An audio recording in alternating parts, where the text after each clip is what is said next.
दसी साई चरित्र अध्याय 41। चित्र की कथा, चिंदियों की चोरी और ज्ञानेश्वरी के पठन की कथा। गत अध्याय में वर्णित घटना के 9 वर्ष पश्चात अली मोहम्मद हेमाड़ पंत से मिले और वह पिछली कथा निम्नलिखित रूप में सुनाई। एक दिन बम्बई में घूमते फिरते मैंने एक दुकानदार से बाबा का चित्र खरीदा, उसे फ्रेम कराया और अपने घर मध्य बम्बई के बस्ती में लाकर दीवार पर लगा दिया। मुझे बाबा से स्वाभाविक प्रेम था, इसलिए मैं प्रतिदिन उनका श्री दर्शन किया करता था। जब मैंने आपको हेमाड़ पंत को वह चित्र भेंट किया, उसके 3 माह पूर्व मेरे पैर में सूजन आने के कारण शल्य चिकित्सा भी हुई थी। मैं अपने साले नूर मोहम्मद के यहाँ पड़ा हुआ था।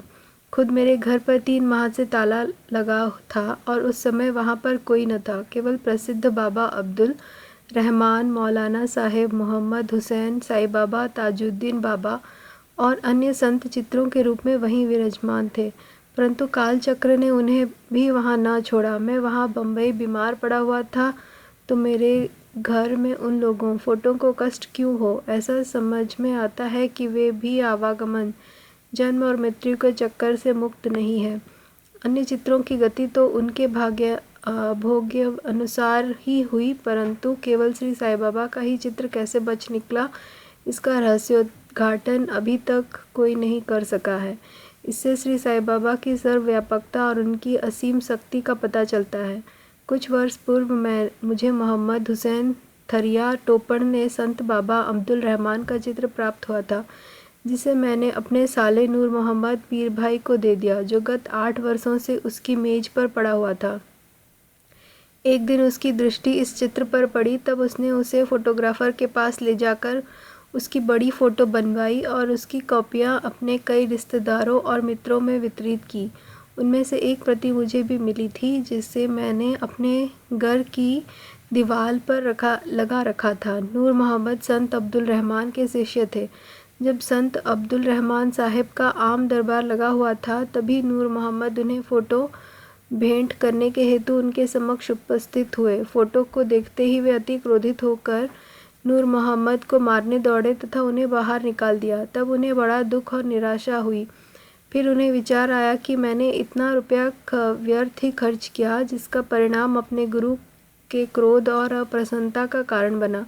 उनके गुरु मूर्ति पूजा के विरोधी थे, इसलिए वे हाथ में फ़ोटो लेकर अपोलो बंदर पहुँचे और एक नाव किराए पर लेकर बीच समुद्र में वह फ़ोटो विसर्जित कर आए।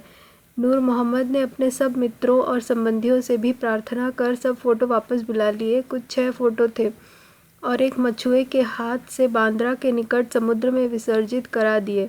इस समय अपने साले के घर पर ही था। तब नूर मोहम्मद ने मुझसे कहा कि यदि तुम संतों के सब चित्रों को समुद्र में विसर्जित करा दोगे तो तुम शीघ्र स्वस्थ हो जाओगे। यह सुनकर मैंने मैनेजर मेहता को अपने घर भेजा और उसके द्वारा घर में लगे हुए सब चित्रों को समुद्र में फिकवा दिया। 2 माह पश्चात जब मैं अपने घर वापस लौटा, तो बाबा का चित्र पूर्ववत लगा देखकर मुझे महान आश्चर्य हुआ। मैं समझ में न आ सका कि मेहता ने अन्य सब चित्र तो निकालकर विसर्जित कर दिए, पर केवल यही चित्र कैसे बच गया। तब मैंने तुरंत ही उसे निकाल लिया और सोचने लगा कि कहीं मेरे साले की दृष्टि इस चित्र पर पड़ गई तो वह इसकी भी तीसरी कर देगा। जब मैं ऐसा विचार कर ही रहा था कि इस चित्र को कौन अच्छी तरह संभाल कर रख सकेगा, तब स्वयं श्री साईं बाबा ने सुझाया कि मौलाना इस्बू मुजावर के पास जाकर उनसे परामर्श करो और उनकी इच्छानुसार ही कार्य करो। मैंने मौलाना साहब से भेंट की और सब बातें उन्हें बतलाई। कुछ देर विचार करने के पश्चात वे इस निर्णय पर पहुँचे कि इस चित्र को आपको हेमाड़ पंत ही भेंट करना उचित है, क्योंकि केवल आप ही इसे उत्तम प्रकार से संभालने के लिए सर्वथा सत्पात्र हैं। तब हम दोनों आपके घर आए और उपयुक्त समय पर ही यह चित्र आपको भेंट कर दिया। इस कथा से विदित होता है कि बाबा त्रिकाल ज्ञानी थे और कितनी कुशलता से समस्या हल कर भक्तों की इच्छाएं पूर्ण किया करते थे। निम्नलिखित कथा इस बात का प्रतीक है कि आध्यात्मिक जिज्ञासुओं पर बाबा किस प्रकार स्नेह रखते तथा किस प्रकार उनके कष्ट निवारण कर उन्हें सुख पहुंचाते थे। चिंदियों की चोरी और ज्ञानेश्वरी का पठन। श्री बीवी देव, जो उस समय डहाणों के मामलतदार थे, को दीर्घकाल से अन्य धार्मिक ग्रंथों के साथ साथ ज्ञानेश्वरी के पठन की तीव्र इच्छा होती। ज्ञानेश्वरी भगवद गीता पर श्री ज्ञानेश्वर महाराज द्वारा रचित मराठी टीका है। वे भगवद गीता के एक अध्याय का नित्य पाठ करते तथा थोड़े बहुत अन्य ग्रंथों का भी अध्ययन करते थे, परंतु जब भी वे ज्ञानेश्वरी का पाठ प्रारंभ करते तो उनके समक्ष अनेक बाधाएं उपस्थित हो जाती, जिससे वे पाठ करने से सर्वथा वंचित रह जाया करते थे।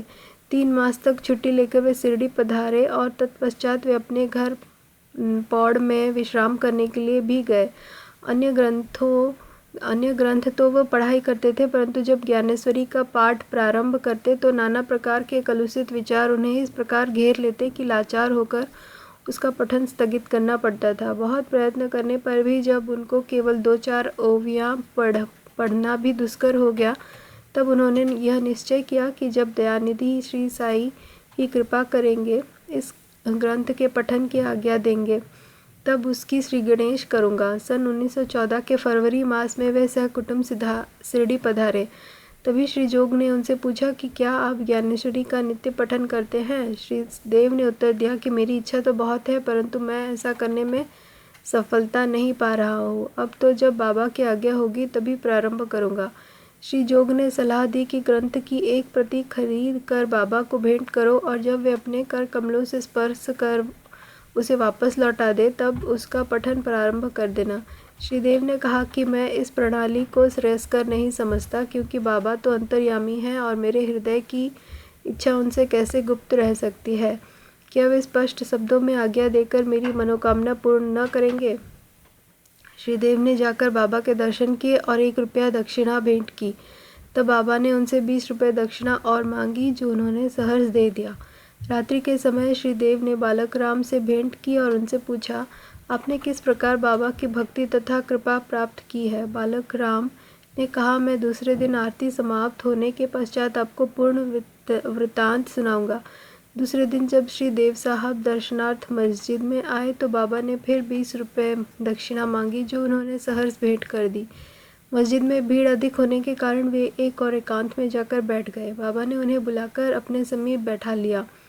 आरती समाप्त होने के पश्चात जब सब लोग अपने घर लौट गए, तब श्री देव ने बालक राम से भेंट कर उनसे उनका पूर्व इतिहास जानने की जिज्ञासा प्रकट की तथा बाबा द्वारा प्राप्त उपदेश और ध्यानादि के संबंध में पूछताछ की। बालक राम इन सब बातों का उत्तर देने ही वाले थे कि इतने में चंदू कोढ़ी ने आकर कहा कि श्री देव को बाबा ने याद किया है। जब देव बाबा के पास पहुँचे तो उन्होंने प्रश्न किया कि वे किससे और क्या बातचीत कर रहे थे। श्रीदेव ने उत्तर दिया कि वे बालक राम से उनकी कीर्ति का गुणगान श्रवण कर रहे थे। तब बाबा ने उनसे पुनः 25 रुपये दक्षिणा मांगी, जो उन्होंने सहर्ष दे दी।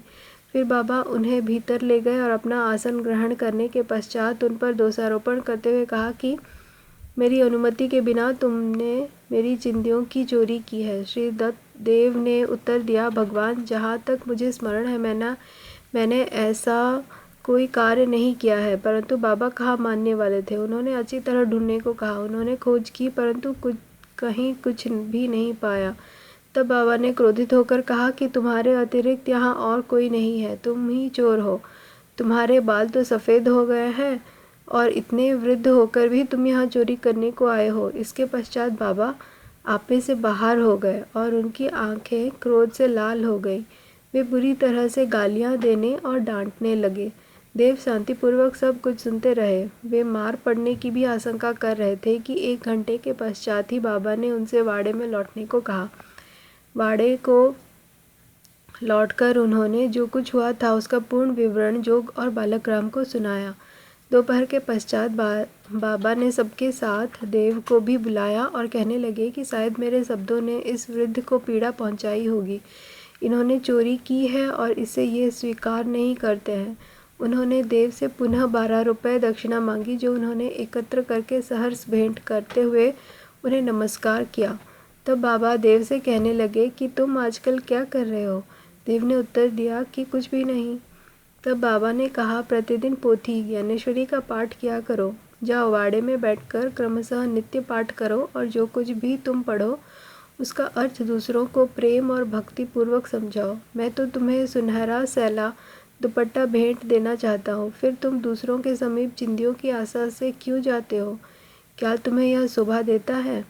पोथी पढ़ने की आज्ञा प्राप्त करके देव अति प्रसन्न हुए। उन्होंने सोचा कि मुझे इच्छित वस्तु की प्राप्ति हो गई है और अब मैं आनंद पूर्वक पोथी ज्ञानेश्वरी पढ़ सकूंगा। उन्होंने पुनः साष्टांग नमस्कार किया और कहा कि हे प्रभु, मैं आपकी शरण हूँ, आपका अबोध शिशु हूँ, मुझे पाठ में सहायता कीजिए। अब उन्होंने चिंदियों का अर्थ स्पष्टतया विदित हो गया था। उन्होंने बालक राम से जो कुछ पूछा था वह चिंदी स्वरूप था।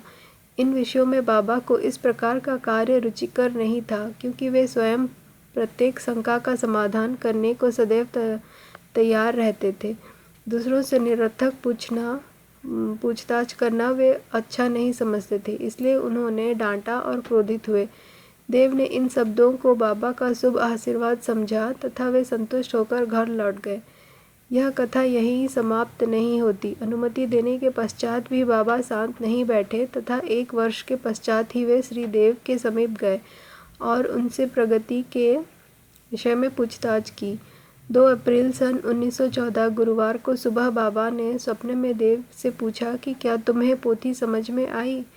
जब देव ने सकारात्मक उत्तर न दिया तो बाबा बोले कि अब तुम कब समझोगे। देव की आंखों से टप टप करके अश्रुताप होने लगा और वे रोते हुए बोले कि मैं निश्चयपूर्वक कह रहा हूँ कि हे भगवान, जब तक आपकी कृपा रूपी मेघवृष्टि नहीं होती तब तक उसका अर्थ समझना मेरे लिए संभव नहीं है और यह पठन तो भार स्वरूप ही है। तब वे बोले कि मेरे सामने मुझे पढ़कर सुनाओ। तुम पढ़ने में अधिक शीघ्रता क्या करते हो। फिर पूछने पर उन्होंने आध्यात्म विषयक अंश पढ़ने को कहा। देव पोथी लाने गए और जब उन्होंने नेत्र खोले तो उनकी निद्रा भंग हो गई थी। अब पाठक स्वयं ही इस बात का अनुमान कर लें कि देव को इस स्वप्न के पश्चात कितना आनंद प्राप्त हुआ होगा। श्री देव अभी सन 1944 जीवित है और मुझे गत 4-5 वर्षों के पूर्व उनसे भेंट करने का सौभाग्य प्राप्त हुआ था। जहाँ तक मुझे पता चला है वह यही है और वे अभी भी ज्ञानेश्वरी का पाठ किया करते हैं। उनका ज्ञान अगाध और पूर्ण है, यह उनके साई लीला के लेख से स्पष्ट प्रतीत होता है। तारीख 19/10/1944। श्री सद्गुरु साईनाथार्पणमस्तु। शुभम भवतु। ओम साई राम।